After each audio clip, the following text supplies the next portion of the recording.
What's up, guys? We are back with this time we actually have like a little up to date, newest in the war in Ukraine update.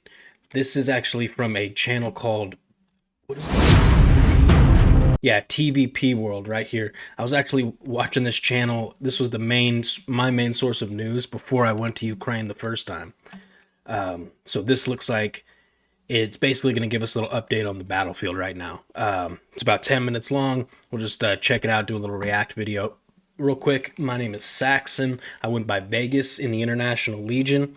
I joined the Legion in January 2023. I'm still in Ukraine, but I'm no longer in the Legion. Before I came to Ukraine in 2023, I was a firefighter and an EMT outside of Fort Worth, Texas. So let's check this out, you guys. I do want to say thank you guys for all the support. It's been so awesome, man. So let's see what this has to do. If this is well, let's just jump into it.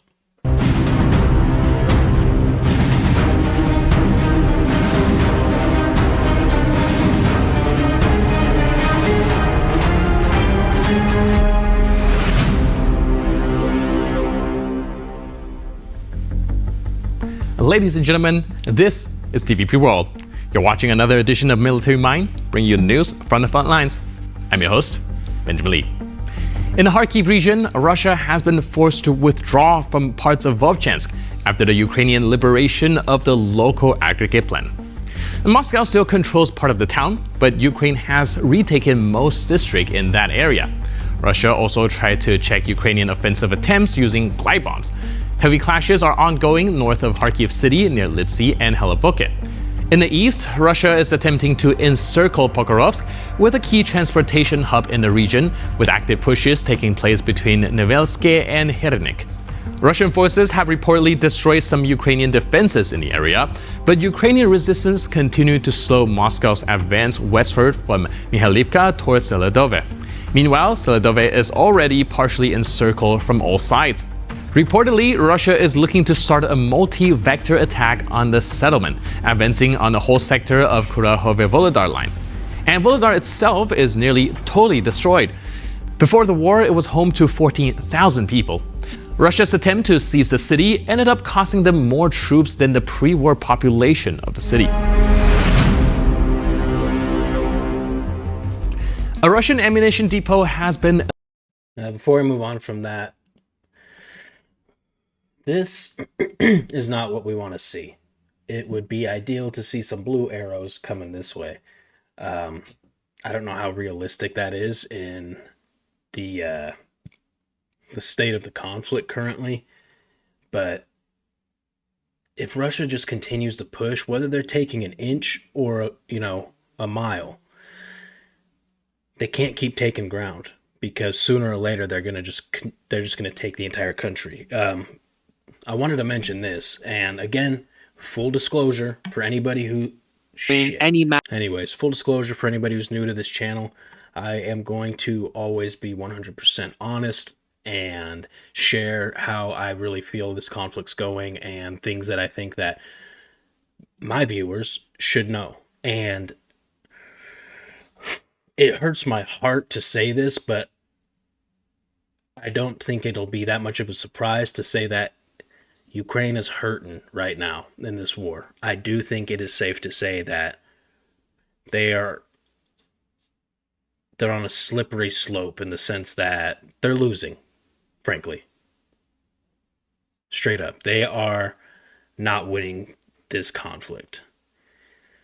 I think there's multiple reasons for this. I do think one major reason being they just need more supplies from the West. And this may be an unpopular opinion to some, because I know in the US, when I was there, a lot of people's opinions, for one, very few people supported me going to Ukraine when I did, let alone coming back 3 times. But also there's a very common consensus that this is not our conflict in the US. We should stay out of it. We should keep this money and these resources at home. Which is understandable. I understand this perspective. In fact, I think I was I was kind of more under this impression kind of after 9/11 or, a while after 9/11 when we had our full scale invasion into Iraq and Afghanistan and all that. I was kind of more had more of this feeling during that conflict in a way, right?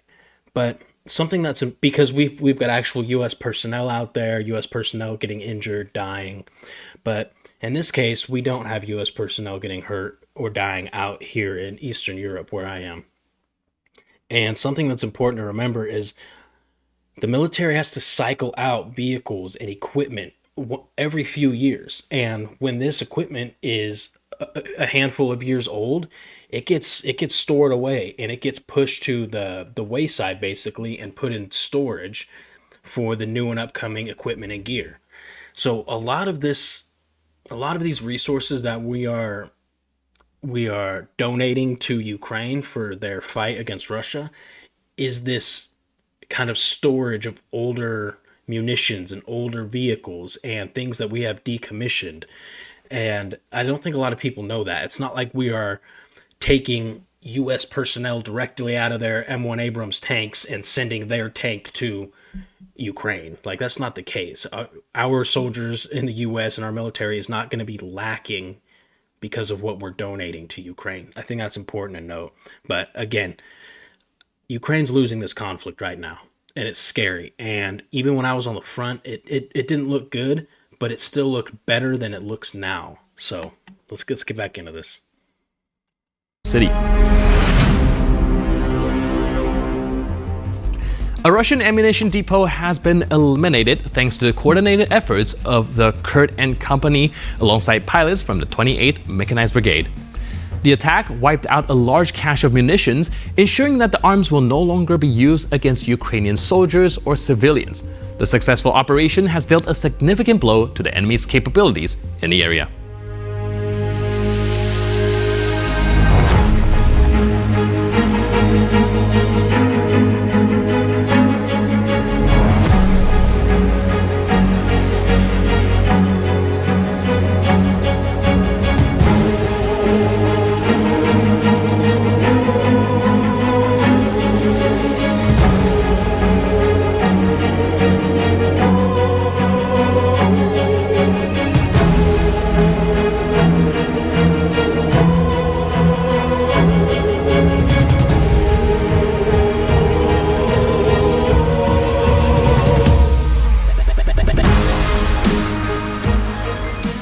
The Ukrainian Fura UAV is providing target assistance. Quick comment. That kind of stuff's awesome, man. We've actually been seeing a lot of these ammo depots and storage like facilities, if you will, getting taken out by Ukrainian, typically like drone swarm attacks or drone attacks. Very cool. Awesome. Love that. But again, that's not going to win the war. A little bit here and there, chipping away at Russia. Yes, that's very good. But for Ukraine, it's like, let's say this is like a boxing fight, right? And we are in the 10th round, and Ukraine has been getting their ass kicked all 9 rounds. Ukraine needs a fucking knockout punch in the round 10, or the judges are going to give it to Russia, right? If that's kind of a decent example for any of my fight viewers out there, combat sport viewers, they need a knockout blow, or at least something to stagger the opponent, stagger Russia, right?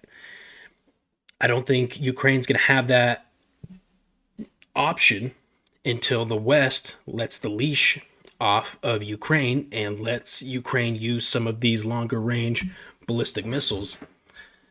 I'm talking JDAM straight into major Russian bases, right? These munition dumps, this one in particular, it looks basically like a little storage facility. See up here? Like in the US, we have like these little garages where you keep, excess stuff, your storage. It literally looks like it's one of these. That was probably stacked with a bunch of munitions. Ukrainians took it out. Fantastic. Very good. And like they said, any artillery round or mortar round or, glide bomb that's removed from the fight is potentially saving a Ukrainian soldier life or civilian life. So I don't want to take away from that, but this is not the knockout blow that we want to see. Counter battery strikes on Russian artillery positions northeast. Again, this is all my opinion, guys. Most of you guys who have been on this channel since the beginning know this. I'm not trying to push my opinions on anybody. I'm strictly sharing my point of view from here in Ukraine. Of the village of Chalburda in the Kherson region. This coordination between UAVs and artillery demonstrates the precision and effectiveness of Ukrainian forces in neutralizing enemy equipment and positions, further weakening the Russians' ability to operate in the area.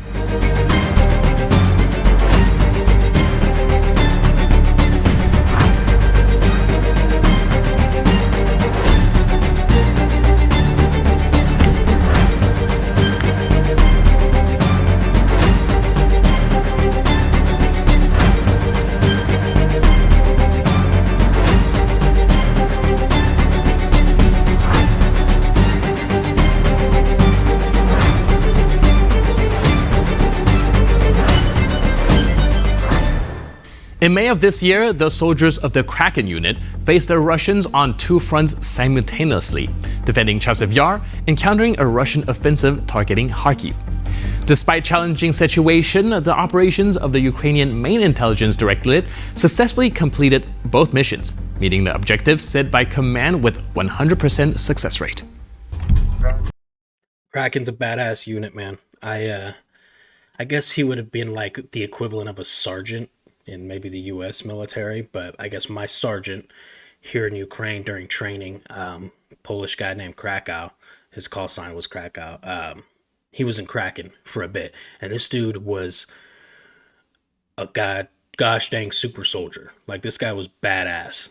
So I know from him, some of his stories, some of the things that I've learned about Kraken. They're a pretty high speed unit. I'm willing to say higher, like more elite than Azov. Let me know in the comments below. But all I do know for sure is Kraken's some badass dudes. Что, десант? О.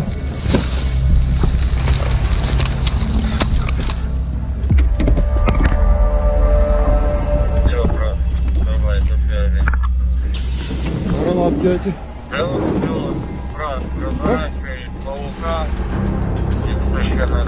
Плюс.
Прилет кабов возле нас.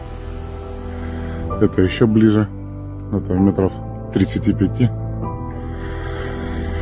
Еще один день рождения, блядь, мать его. Подаруночок оркам, небайдужим українцям.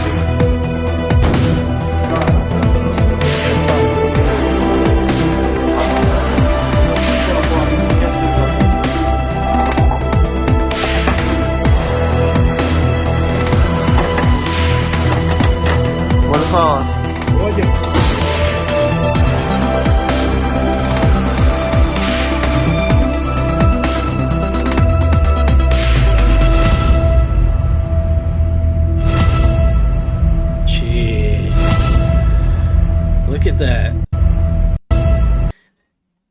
This gives you such, having water around like this gives you so much better of a perspective of the amount of shrapnel and the diameter of which it'll spread.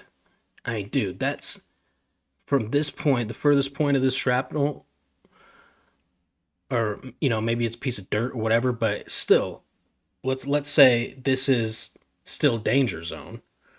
If you got hit by whatever this was, you would be injured to the center of the strike, which maybe here, what we're talking minimum 50 meters, maybe 100. I mean, it's hard to tell from this distance, but that's big, dude. So imagine if you're in a foxhole down in here in these, remember we talked about these posatkas, these strips of tree line where most of the trenches are dug. Imagine if you're in a trench down here, you can imagine that this diameter is, you're getting peppered, is my point. Maybe it was more focused. It even could have been an air burst where it's more focused in that direction, but still, I mean, that's a lot of area to cover with shrapnel. Also, we saw a couple clips here I wanted to mention of them infilling and exfilling in pickup trucks. That's becoming more and more and more common. And we've heard this is because they're faster, they're more agile, these trucks. That's easier to get people in and out quicker, which I do believe is true. But I also wonder how much of a fact or how much of a role that they're running out of armored vehicles plays in this. You know, if they did have some kind of an armored personnel carrier at their disposal, would they use that instead of this pickup truck?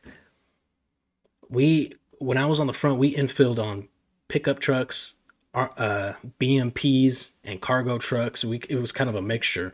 So I kind of saw all of it, but I don't know, just something to think about. There we go. No.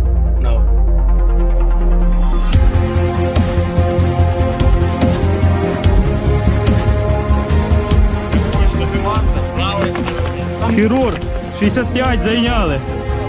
Задача, нарізаєте дерево, блядь, отаке з листями, сука. І це швидше треба все робити.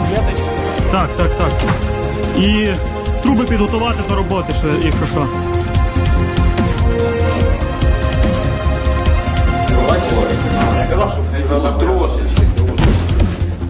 Поїхали.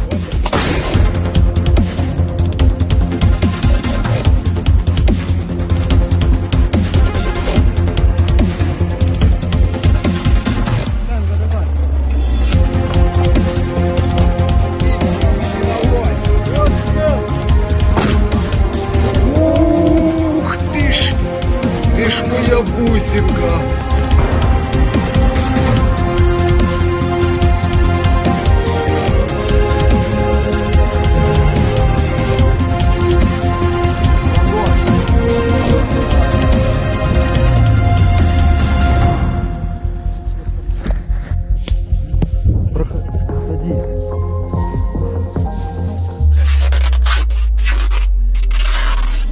Заползай.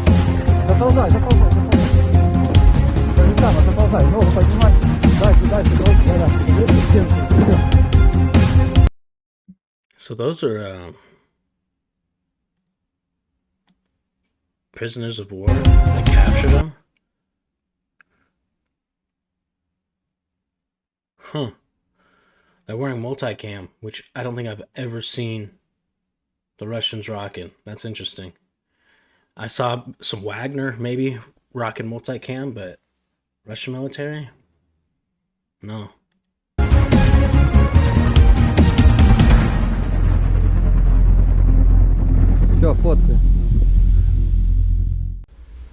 And with that footage, we conclude this edition of Military Mind.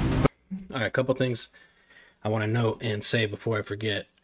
One, a channel like this, TVP World, I really like. You get cool footage, but it's extremely biased, right? I don't think I've been watching TVP since the conflict started, February 2022, and there's rarely anything negative said about Ukraine, right? So you're not going to get the full story here. You're not going to see where Ukraine is getting pushed back here. You're going to see the positives, which is cool, but also you got to balance that out with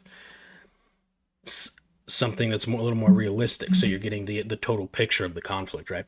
Aside from that, I was out yesterday and I was getting a coffee and I saw this soldier walk by and he had a International Legion patch. So I stopped him and just talking to him like, hey, you're in Legion? He's like, yeah, blah, blah, blah. So we talked for a while and this guy had a ton of military experience, U.S. Army, and he's been in the Legion for a while now.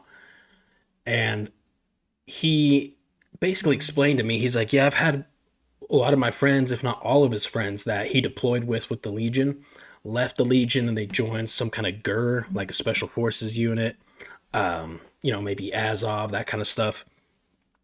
And he said, he's like, that's cool, but almost all of them are now missing limbs or dead. He said, with the Legion, he's pretty much, they're doing infantry work. They're holding trench positions and moving up meter by meter, inch by inch, taking territory, digging in. And he genuinely likes it. So it's a perspective that I wanted to share from a U.S., and he was probably my age, late 20s, early 30s.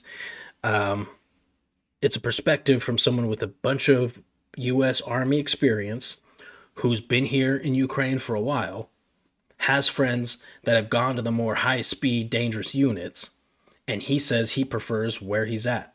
So I just thought that was cool. We've, the past, I don't know, few videos, it's kind of felt like we've been shitting on the Legion a little bit because it's been a lot of the negatives, right? Which again, is just full transparency. There's negatives and positives to everything, right? But the last couple of videos have been more focused on some of the negatives, and it was interesting to hear from this guy with the experience, and like he's liking it. He plans on staying. So with that said, I guess we'll move forward from there. Like, comment, subscribe. This was a little bit shorter of a video. Again, any of these react videos that there's any kind of conflict, they're not monetizable, right? Not through YouTube. When this channel gets big enough, maybe we can get some sponsorships from specific companies and maybe get monetized that way. But for now, they're not monetized. So just do me a favor and share these videos or comment or help me out if you can. Leave it at that. I love you guys, and I'll see you tomorrow.